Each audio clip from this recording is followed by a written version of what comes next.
Yes? কে? Samrudra from States. Okay, ওনাকে ভেতরে পাঠিয়ে দিন। জানতাম ঝামেলাটা শুরু হবে, কিন্তু একদিন না একদিন আমাকে তো ফেস করতেই হবে। Welcome, welcome mister Rudra. Wish you a very good morning. What's this?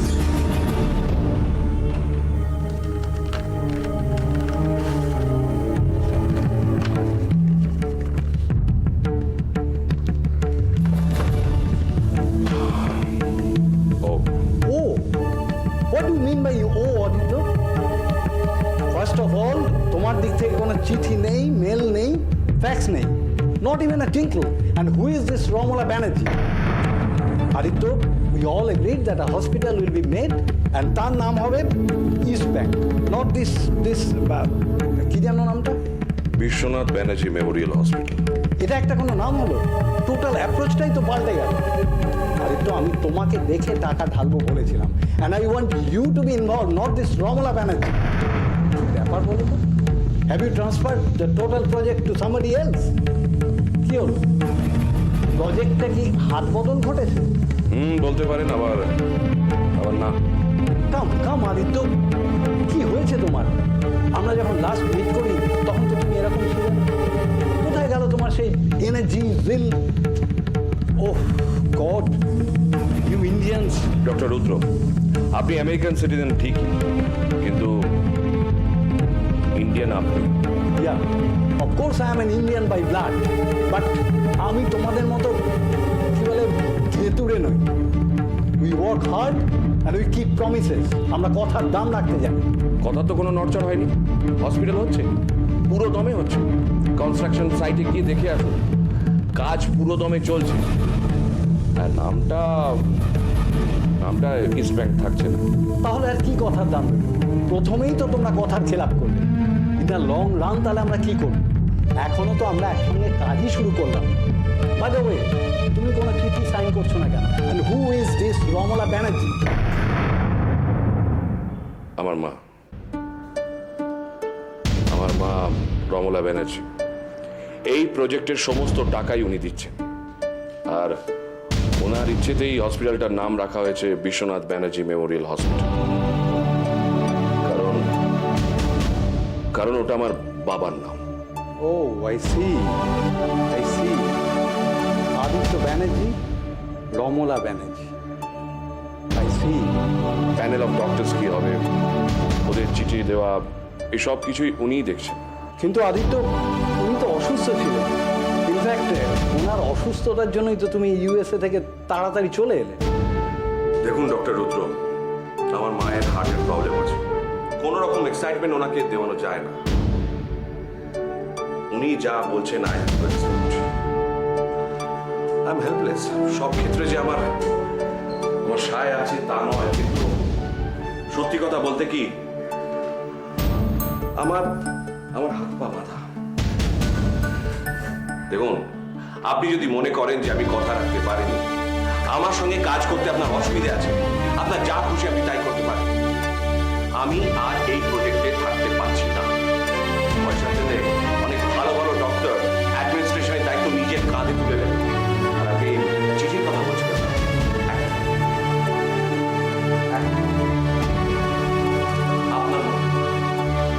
আপনার মতো আমি একটা চিঠি পেয়েছি।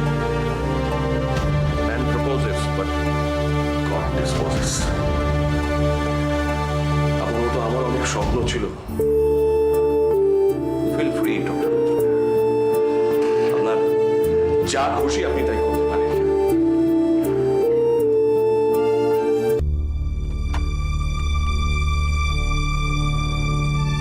রাখি, একবার আসবো।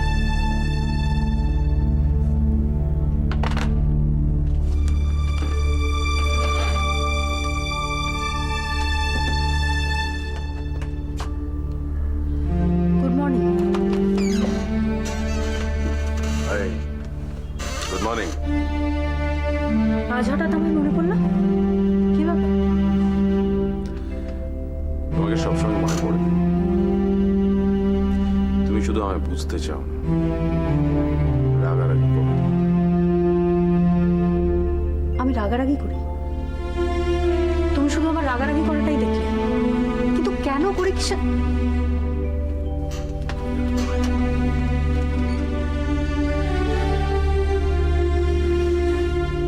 ছাড়ো, কেউ দেখে ফেলবে। নিজের স্ত্রীকে আদর করছি, তাতে কার কি বলা থাকতে পারে? কি বললে? কি বললে তুমি? নিজের স্ত্রী।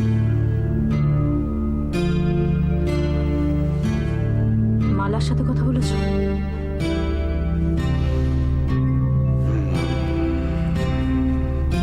ভেবেছি। আমার মাথায় হঠাৎ একটা আইডিয়া এলো। আসলে তোমায় নিয়ে ভাবছিলাম। আমি ইউজুয়ালি থিঙ্ক অ্যাবাউট ইউ। ভাবতে ভাবতে হঠাৎ একটা আইডিয়া মাথায় এলো, আর আমার মন বলছে এটা একদম ঠিক রাস্তা, এটাই একমাত্র রাস্তা। আমি ধর্ম বদলে ফেলব। সে কি? দেখো, ধর্ম বদলে ফেললে একাধিক বিয়ে করা যায় আইনত, তাতে সব দিক রক্ষা পাবে। মালা তার সন্তানদের নিয়ে থাকতে পারবে, কাঁদতে পারবে না। আবার তোমার সন্তানেরও একটা বিক্রি পরিচয় হবে। আমার সন্তান? সন্তানটা শুধু আমারই? আহা, ওকে ফাইন, মানে আমাদের সন্তান, আমাদের সন্তান, আমাদের সন্তানের একটা স্বীকৃতি হবে। দেখো, আমি তো তাহলে তোমাকে সুন্দরভাবে নিজের স্ত্রী হিসেবে গ্রহণ করতে পারবো, তাই না?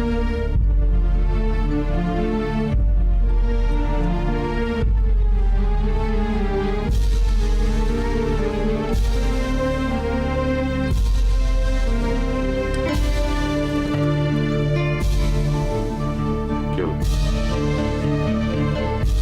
কি ভাবছো?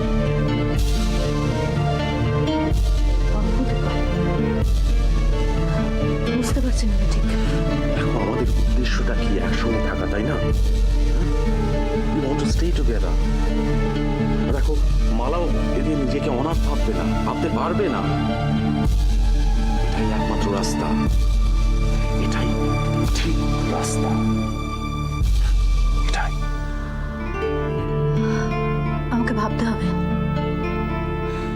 কি ভাববে? হ্যাঁ, সবটা। অরিন্দম, আমাকে একটু সময় দাও, একটু ভাবতে দাও প্লিজ।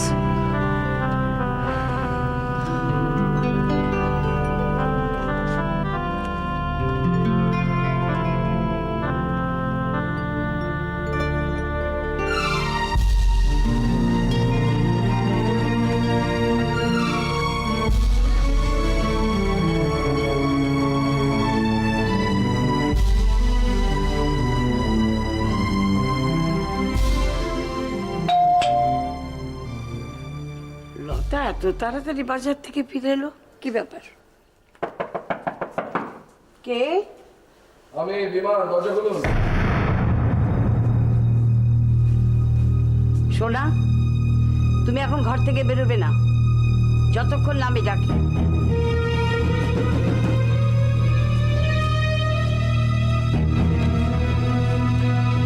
কি ব্যাপার, দরজা খুলছিলেন না কেন? ব্যস্ত ছিলেন নাকি? বুড়ো মানুষ তো, হাঁটতে চলতে একটু সময় লাগে। ও, আমি তো সোনাকে নিতে এলাম। সোনা বাড়ি? ঠিক আছে, অপেক্ষা করছি। সোনা তার মাসির বাড়িতে গেছে, কখন ফিরবে কিছু বলে যায়নি। দেখুন মাসিমা, কেন যে ঝামেলা করছেন? স্বামী স্ত্রীর মধ্যে গন্ডগোল হয়, তা বলে মেয়েটাকে একবার বাপের বাড়িতে ধরে রেখে দেবেন? ধরে রাখিনি, সে নিজের ইচ্ছেতে এখানে আছে। আর তাছাড়া তুমি যা শুরু করেছো। কি শুরু করেছি? ও, সোনা এসে বুঝি নালিশ করে গেছে। আমার মেয়ে বাপের বাড়িতে সে তার স্বামীর নামে নিন্দে করবে, সেই শিক্ষাই আমি তাকে দিই। আর তাকে বলতেই বা হবে কেন?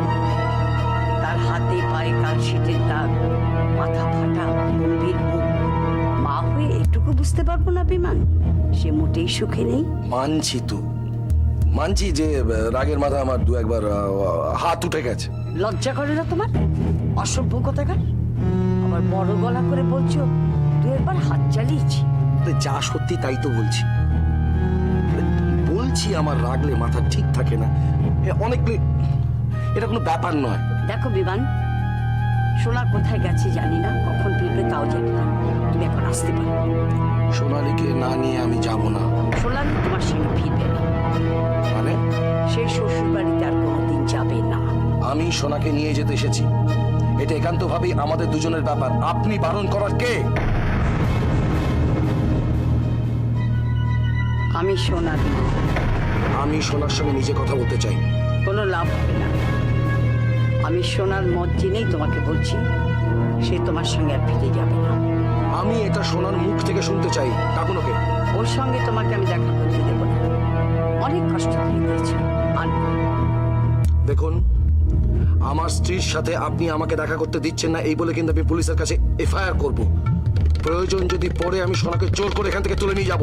চেষ্টা করে দেখো। ওইসব হুমকিতে আমি ভয় পাই না।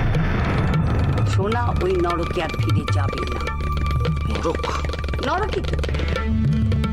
যে স্বামী তার স্ত্রীর গায়ে একবার হাত তুলতে পারে, সে বারবার হাত তুলতে চায়।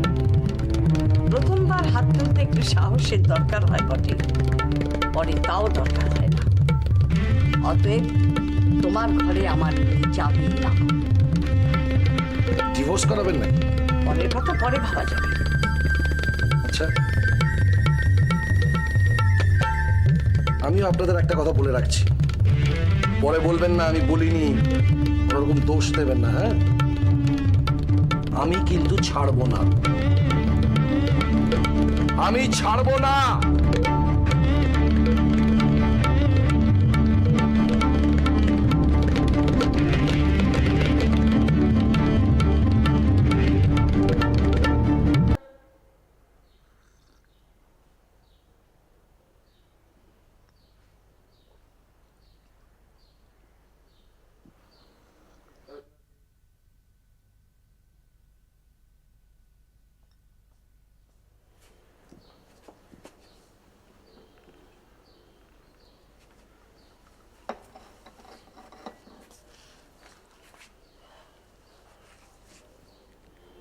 কি দেখছো?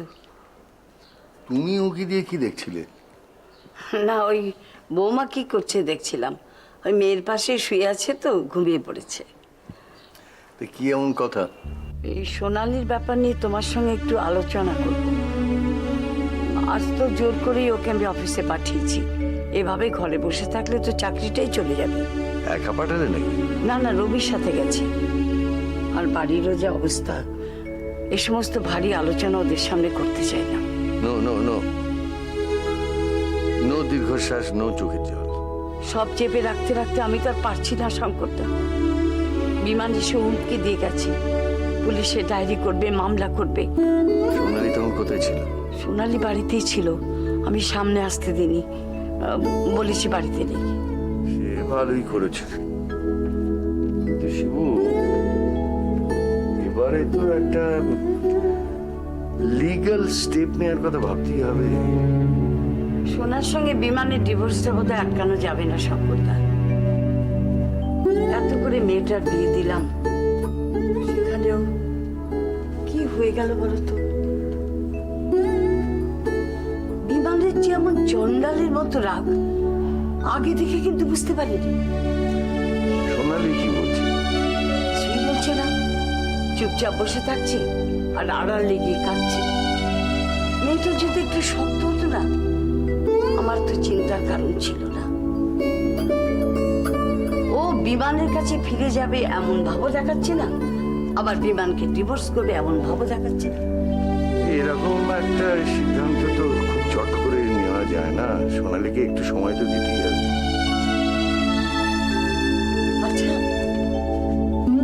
বিমানকে ডিভোর্সের ব্যাপারে আমরা কিছু জোর করছি না তো? দেখো, রাস্তাটা তো আমাদেরই দেখাতে হবে। হ্যাঁ, একটা বিয়ে করে বসে আছে বলেই যে সারা জীবন সেই ভুলের মাসুল গুনবে সোনালি, এমন তো হতে পারে না। সারা জীবন সোনালি ঘুমরে ঘুমরে বাঁচবে, এ তো আমরা হতে দিতে পারি না। সেক্ষেত্রে যদি একটু জোর করতেই হয় তাহলে তো অন্যায় কিছু নেই। আসলে কি জানো, আমাদের ফ্যামিলিতে কারো কোনোদিন ডিভোর্স হয়নি তো, এই জন্যই। বিজন গুহের মার খেয়ে শিবানী গুহ মুখ বুঝে সবকিছু সহ্য করেছে বলেই তার মেয়েও যে একই ভুল করবে এমন কোনো কথা আছে?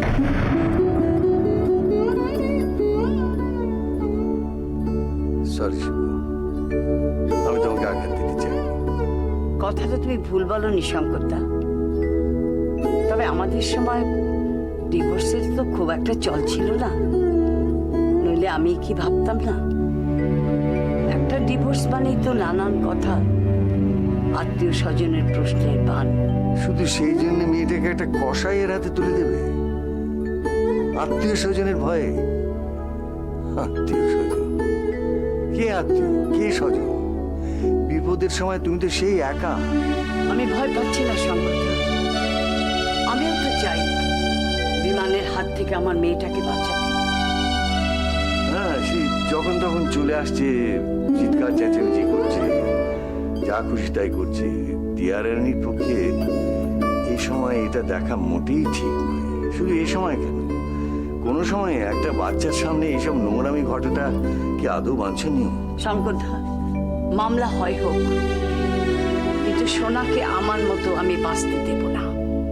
তুমি ঠিকই বলেছ, আমি যা পারিনি, আমি চাই সোনা তা পারুক, এবং তাকে পারতে হবে। শুধু কি শারীরিক নির্যাতন? আমার স্বপ্ন, আনন্দ, ছোট ছোট চাওয়া পাওয়া সবই তো বিজন আমার জীবন থেকে কেড়ে নিয়েছিল, সব কেড়ে নিয়েছিল। কি আমি পেয়েছি জীবনে তুমি বলো? আজকে ভালোবাসা দিয়ে, আদর দিয়ে মেয়েটাকে বড় করেছি, আমার মতো কাঁদবে বলে? কখনো না, কখনো না। তবে ওর তো একটা চাকরি আছে, ওর একটা অর্থনৈতিক স্বাধীনতা আছে, সেটা তোমার ছিল না।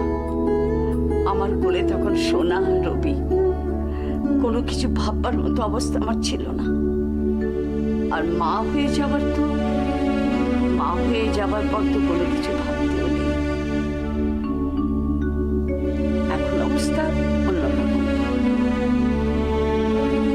এই মারামারি, রক্তারক্তি, রাগ, এইসব যখন একটা সম্পর্কের মধ্যে এইভাবে চলে আসে, তখন বুঝতে হবে যে এই সম্পর্কটার মৃত্যু ঘটে গেছে। সোনালি তো একটা মৃত সম্পর্কের লাশ বয়ে নিয়ে যাচ্ছে। এখন ডিভোর্স একটা ফর্মালিটি, সে তো এখনই একা।